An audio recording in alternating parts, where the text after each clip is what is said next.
The sun was beginning to dip behind the buildings of downtown Savannah when my phone rang. Unknown number, but the area code was familiar Atlanta. I hesitated. Only one group of people still had that number. Rachel Monroe. I answered, keeping my voice even. There was a pause, then a voice I hadn't heard in nearly a year. Rachel, it's your mother. Catherine Monroe never called without a reason. Not since the fallout after my divorce. Not when I launched my fintech company. Not even when Benji was hospitalized for pneumonia. So her voice, calm and polished as always, instantly stiffened my shoulders. Hi, Mom. I hope I'm not interrupting anything she said, though. We both knew she didn't care. Your father and I have been thinking. We'd like to invite you and Benji on a short family cruise. Just 5 days. Relaxation connection. I stared out the window at the parking lot of my office. You want us to go? On a boat? Yes. The Serenity. It's docked in Key Largo. Your father had it restored last summer. Her voice softened slightly. He's not been feeling well lately, Rachel. I said nothing. He's been asking about you, she continued. And about Benji. I almost laughed. My father, who once told me I was an embarrassment to the family name, was asking about my 5-year-old son now. We thought it would be a chance to reconnect, she added. I could hear a faint background noise on her end. A door closing, footsteps. A soft voice, Sienna's, maybe muttering something. Is Sienna there? I asked. A brief pause. Yes, Catherine replied a little too quickly. She's with us. She doesn't want to say hi. She's tired, my mother said. She's been working hard on the foundation. Of course she has. I took a deep breath. When's the trip? Next weekend? We'll fly you down. I could feel my throat tighten. I glanced at a photo on my desk. Benji smiling, missing one tooth. I'll think about it, I said carefully. All right. We hope you'll come, she replied. Voice silk-wrapped steel. We want to make things right. As the call ended, I sat back in my chair and stared at the ceiling. After all these years, why now? And why did this invitation feel more like a test than a reconciliation? Something wasn't right, but I also couldn't shake the feeling that the game had already started. I didn't grow up poor. I grew up groomed. Every dinner was a performance, every smile a branding tool. We were the Monroes' old money Southern legacy, clean oil PR statements, and polished press releases. My parents, Catherine and Douglas, didn't raise daughters. They sculpted legacies. Sienna played her part beautifully. Homecoming queen, Emory grad, Monroe Foundation. Board member by 24, she gave speeches about heritage and values. She even dated a hedge fund manager my parents picked out like an accessory. It didn't matter if she loved him. Love was never part of the equation. I, on the other hand, broke formation. At 27, I left the Monroe Group's finance division. I turned down a corner office with my name on the glass wall and used my savings to launch a fintech startup focused on ethical investing. My father called it reckless. My mother said it was a stunt. Still, I built something that was mine, and it grew. Then came Benji. The pregnancy wasn't planned, and the marriage to Aaron fell apart within 2 years. But I never regretted my son. I only regretted thinking my parents might soften when he was born. Instead, they called me selfish for fighting for custody. Unstable, my mother said to my face. Unworthy, my father muttered in court when he thought I wasn't listening. But the moment that burned worst, my cousin Emily's wedding. The whole family was invited. Except me. Catherine said it was best I didn't attend. It would draw attention away from the bride. The photos were everywhere. Sienna wore emerald green beside the flower arch. Catherine and Douglas stood front and center like royalty. Benji and we watched from my apartment on a rainy Saturday, eating boxed macaroni.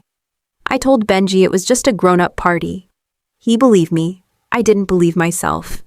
Now, years later, Catherine was calling about reconnection and healing. It felt less like an olive branch and more like a fishing line baited and cast toward old guilt. But some part of me still held on to hope. Not for me anymore, but maybe for Benji. And that's the most dangerous kind of hope, the kind that wears your mother's voice and asks, just come aboard. Do you trust them? My therapist asked. I sat across from her, twisting a tissue in my hand like it held answers. I don't know if that's the right question. She tilted her head. What would be the right one? I exhaled. Do I trust myself around them? There was silence. Then softly she said, Rachel, it's okay to say no to people who only want a version of you that erases who you are. I didn't answer, not right away. That night I tucked Benji in and watched him sleep. His lashes fluttered like butterfly wings. I remembered how Catherine barely acknowledged him at Christmas 2 years ago, handing him a gift bag without looking up from her phone. But now she wanted to bake cookies with him on a boat. Still, I wanted him to have something I didn't. Grandparents, family dinners, a name that didn't sting. So I told them yes. But first, I downloaded a GPS tracking app and linked it to 2 friends in Savannah. I enabled emergency location pinging. I bought a waterproof phone case and tucked 2 copies of our passports into my luggage, one in my bag, one in Benji's tiny backpack. At the last minute, I added something else, my lifeguard certification card, laminated and buried in my wallet, just in case. When I texted Catherine that we'd join them, her reply came instantly. We're so glad. This will be a beautiful new chapter for us all. Her words were polished, but I didn't feel relief. I felt the tight pull of instinct brushing along my spine. Not fear exactly. Not yet. Just the quiet knowing that something in this story wasn't being told out loud. The serenity gleamed under the Florida sun like it had never known bad weather. Sleek lines, polished wood, a name etched in gold script at the stern, serenity indeed. As we approached the dock, I felt Benji's small hand tighten around mine. There it is, I said, forcing cheer into my voice. Grandpa's big boat. He squinted. It looks like the boats in movies, the kind with secrets. I smiled despite myself. Let's hope not. Catherine was the first to appear at the top of the gangway, wide-brimmed hat and sunglasses. She smiled like she hadn't spent the last 5 years pretending I didn't exist. Rachel, she called, arms opening. You look wonderful, and this must be Benji. Douglas stood beside her, freshly tanned and looking annoyingly healthy for a man supposedly in decline. He grinned like a campaign poster. Welcome aboard, kiddo, he said, ruffling Benji's hair. You've grown. Benji leaned into me, cautious. Then Sienna emerged behind them, dressed in linen and sipping something citrus-colored from a glass. Hey, sis, she said, lips curled, but eyes flat. Sienna, I nodded.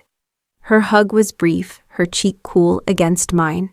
The crew took our bags as we boarded. Catherine led a brief tour spa, private chef's galley, a playroom just for Benji. She gushed about sunsets and bonding time. It all felt rehearsed. Later, as Benji and I sat near the bow, he leaned in and whispered, Why does Grandma smile with her teeth but not her eyes? The wind caught my breath.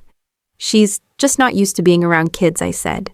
She didn't blink for a long time, he said seriously. I didn't know whether to laugh or worry. Dinner was elegant, conversation rehearsed. Sienna asked polite questions, then vanished before dessert. As I watched her disappear into the shadows, I felt the first real chill of the trip. Not from the breeze, but from the quiet thought that maybe Benji's instinct was sharper than mine. The days blurred in golden light. Smooth water, picture-perfect meals, and a strange, quiet harmony that didn't belong to my family. Douglas started asking about my work, not with disdain, genuine interest. So your company focuses on clean portfolio automation, he asked one afternoon, swirling bourbon in his glass. Yes. I watched him carefully. We help younger investors build ethical portfolios. He nodded. Smart move. Your generation's good at making morals marketable. It should have been a compliment. But something about the way he said it felt evaluative, like I was back in a pitch room and he was waiting to poke holes. Proud, the word landed on my chest like a foreign object. Meanwhile, Catherine had become something I never imagined a doting grandmother. She played board games with Benji, let him win, showed him how to fold napkins like swans. At dinner, she handed me a cup of jasmine tea. Helps with digestion, she said sweetly. I lifted it, smiled, and brought it to my lips. Something earthy, bitter, unfamiliar. I held it there just long enough to seem polite. Later in the bathroom, I poured it down the sink. That night, I stepped onto the lower deck to get air. The sea shimmered like black glass. I looked up, drawn by movement. Sienna was standing above on the upper deck balcony, still in her dinner dress. No drink, no phone. Just staring down at me. I didn't call out. Neither did she. She turned slowly and walked back into the shadows. Something inside me twisted. It was too perfect, too smooth. And people like my family didn't change. They adapted. The difference was crucial. One meant growth, the other meant camouflage. I closed the cabin door that night and double-locked it. "Rachel, do you have a moment?" Douglas asked, his voice unusually soft as I passed the study near the stern. I paused. He rarely spoke to me without an audience, and never kindly. The door was half open. Warm light spilled over dark mahogany floors. Inside, he stood beside the built-in bar, one hand resting on an untouched glass of scotch, the other motioning toward the chair across from him. "Sure," I said, careful not to sound suspicious. The room smelled like old books and something faintly metallic. "I wanted to speak with you privately," he began, sitting down with a grunt. "No Catherine, no Sienna." I raised an eyebrow. "That's rare," I said. "I know." He let out a long breath. "Rachel, I haven't been honest about my health." I said nothing. "I've been seeing a specialist in Houston. Liver failure, advanced." He didn't look sick. Just the same commanding presence. "How bad?" I asked cautiously. "Bad enough. Months, maybe a year." He paused. "I didn't tell anyone yet. Not even your mother." I nodded slowly, still unsure what he wanted. "I've had time to think," he continued, folding his hands. "About the company, about legacy, and about you." He looked me in the eye. "You've built something real, your own way. I didn't see that before, but I do now." I waited. "I've spoken to our attorney," he said. "I'm changing the will. You and Benji will inherit the lion's share. The rest will go to Sienna, of course. But the controlling interest, it's yours." I stared at him, unable to speak. This wasn't just money. This was power, position, recognition. All the things I'd been denied for years. I know I can't make up for everything he added, but I can at least leave something right behind. The air felt thick. Part of me wanted to believe him. Then click. A barely audible sound behind the cracked door. My eyes snapped toward it. A shadow. Movement. Sienna. She was there just outside, angled slightly, phone in hand, filming or recording. Her face was expressionless, lips tight. She vanished before I could react. I stood quickly, pulse rising. "I need to check on Benji." Douglas didn't stop me. As I walked down the hallway, I felt the echo of my father's words unravel in my mind. This wasn't redemption. It was a setup. And Sienna wasn't watching by accident. The next morning, everything sparkled. Sunlight, smiles, even the orange juice. Sienna greeted me on the deck, wearing a breezy sundress and oversized sunglasses. Her voice was light breezy. "Thought you might want some sister time," she said.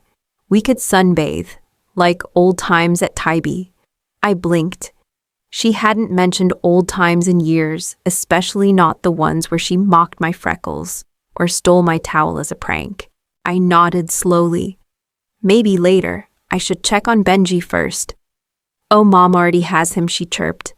"They're in the galley making cookies." My stomach clenched. Alone, she smiled. Of course, she wanted to bond. The way she said bond sounded like she was reading it off a cue card. I walked toward the galley, My hands were steady, but my breath wasn't. Every part of me screamed this was wrong. But where was the evidence? What could I say? I don't trust you because you're being nice. Halfway there, I stopped staring at the polished railings, the endless ocean beyond. Maybe I was wrong. Maybe I was being paranoid, wound too tightly from years of bracing for impact. But that's what they wanted, compliance dressed as forgiveness. I turned on my heel and headed straight for the galley. Inside, Catherine stood at the counter with a mixing bowl. Benji was on a stool, smiling, covered in flour. "Everything okay?" I asked too casually. Catherine looked up with a perfectly serene expression. "Of course. We were just about to put the first batch in." Benji held up a spoon. I made the faces on the cookies. I smiled, but something inside me stayed alert, like a quiet hand gripping the back of my neck. The cracks weren't wide yet, but they were there, and I was starting to see through them. The smell of chocolate drifted through the corridor, warm and sweet, oddly comforting. I followed it to the rear lounge, where I heard Benji's voice, faint, unsure. "It tastes weird," he said. I quickened my pace.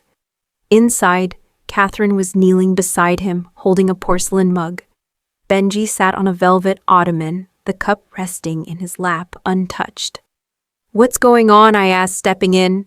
Catherine turned with a smile, too wide, too polished. "Oh, Rachel, I made him a special hot chocolate, my own recipe." Benji looked at me. "It's kind of bitter." Catherine's voice didn't waver. "It's the cinnamon. I added a dash of something gourmet. He just needs to get used to it." I crouched down next to him. "You don't have to drink anything you don't want to, okay?" He nodded, relieved.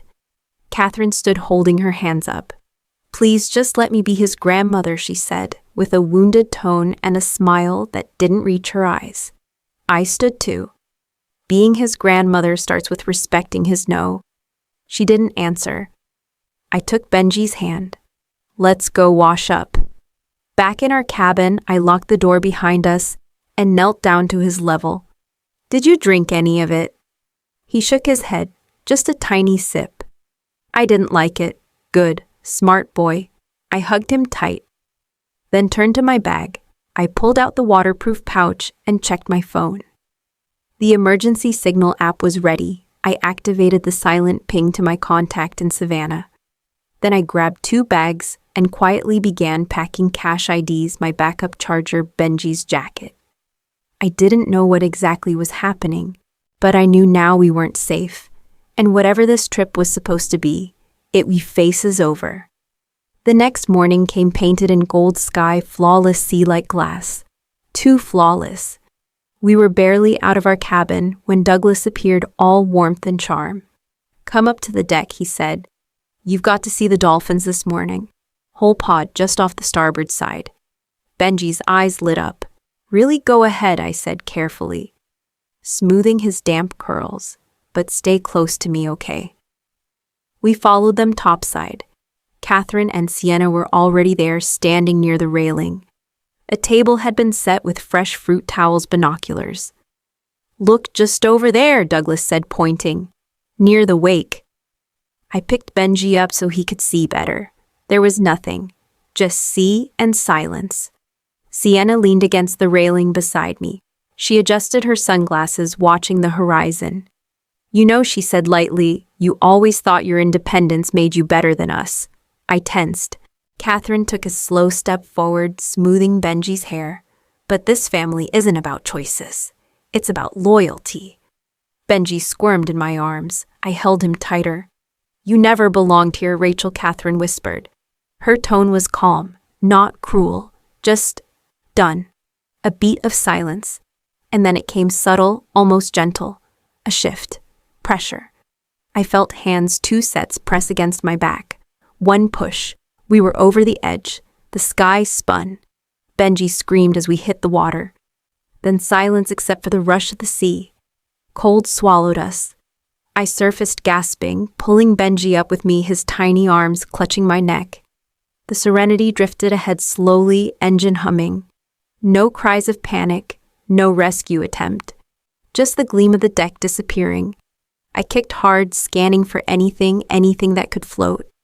A bright orange ring bobbed a few yards away. With one arm, I dragged us toward it. "Benji," I gasped, "hold on." His teeth were chattering. "Mommy, I've got you." We reached the ring. I hauled him over it, keeping his weight above water, then wrapped my arms through the rope. The yacht was fading. No one turned. No one looked back. Not even once. No shouting. No rage. Just resolution. They hadn't wanted a fight. They'd wanted erasure. The cold had a different kind of sharpness, an open sea cleaner, crueler. My limbs burned, but I kept moving, pulling Benji closer, keeping his head above the water. "Mommy," he whimpered. "Are we going to sink?" "No," I said, forcing steadiness into my voice. "Not with me here." The life ring bobbed just ahead. I kicked harder, reaching out, catching it with one arm and pulling us in. I hoisted Benji onto it, letting his small body rest on top, while I stayed in the water, arms looped through the rope. My teeth chattered, but my brain stayed clear. Training kicked in, monitor breathing, conserve movement, stay calm. And my phone. It was strapped to my waist in the waterproof case. Still blinking. Still recording. I reached under the ring, pressed the emergency signal button, and checked the GPS. It was pinging. That had to be enough. Benji curled into a ball atop the ring. His lips were pale, eyes wide. "Did Grandma mean to hurt us?" he asked, barely above a whisper. I looked up at him, brushing wet hair from his forehead. "No, baby," I said quietly. "She meant to forget us." He didn't speak again, just buried his face into his arms. The serenity was a speck now, no alarms, no voices. They weren't pretending to look for us. They never would. The waves were mercifully small. The sun had begun to rise, warming our soaked skin. But we were alone, just sea sky, and this ring of plastic between us and the deep. Every part of me ached. But I held on. Because no one was going to erase us. Not without a fight. Not without proof. We were still here, still breathing. And they didn't get to decide how the story ended. The chop of helicopter blades cut through the morning stillness. I looked up, eyes stinging, barely able to raise a hand. Benji stirred. "Is that for us?" "It is now," I whispered. The Coast Guard pulled us up, soaked and shaking, but alive. At the hospital, I wrapped Benji in a heated blanket and held him close as I handed my phone, still sealed in its waterproof case, to a detective. He watched the footage silently, eyes narrowing, as Catherine's voice whispered, "You never belonged here." The push. The fall. Our screams. He looked up. "You just cracked your own case." I nodded. I recorded their crime. Now I'm broadcasting it. Within the hour, I uploaded a short clip to my social feed, the moment of the shove, and my voiceover black screen. If you ever feel like family tried to erase you, record it. Survive it. Then speak. It went viral before I could blink. News stations picked it up. Lawyers called. Survivors messaged. Police obtained warrants. By the time Douglas, Catherine, and Sienna landed back in Atlanta, they looked victorious until the limo pulled into the driveway and found flashing lights, and Rachel Monroe standing at their front door. Benji was asleep in a squad car nearby, cradling a detective's badge. I watched them step out. Douglas's smug smile faded first. Sienna's grip tightened on her purse. Catherine didn't speak. I stepped forward. We brought our own justice home early. The courtroom was packed, press, advocates, strangers who had seen the video and couldn't look away. I sat behind the prosecution's table, spine, straight, breath steady. Benji wasn't in the room. He was home building Lego spaceships with a counselor and his favorite rescue dog. Douglas stared ahead, jaw tight. Catherine looked smaller than I'd ever seen her.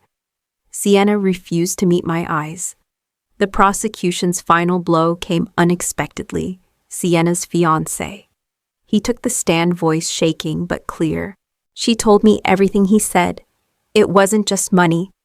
They wanted Rachel gone because she reminded them they couldn't control her. The jury didn't take long. The judge's voice was firm. For the conspiracy to commit murder and attempted murder of a child, I sentence each of you to 25 years without parole. Catherine blinked slowly. Sienna cried for the first time. Douglas muttered something bitter under his breath, still trying to reclaim power even in chains. 6 months later, I stood in a sunlit room in Savannah, speaking to a circle of women mothers, daughters, survivors. The nonprofit we'd started, Clearline Foundation, was growing. Benji ran through the hall, laughing, his voice full of life. After my talk, a woman pulled me aside. "Because of your story," she said, "I left my abuser." I squeezed her hand. "We survive," I said softly, "by choosing love, not loyalty to cruelty." Outside, the sky was wide and blue, and for once there was no shadow following us home.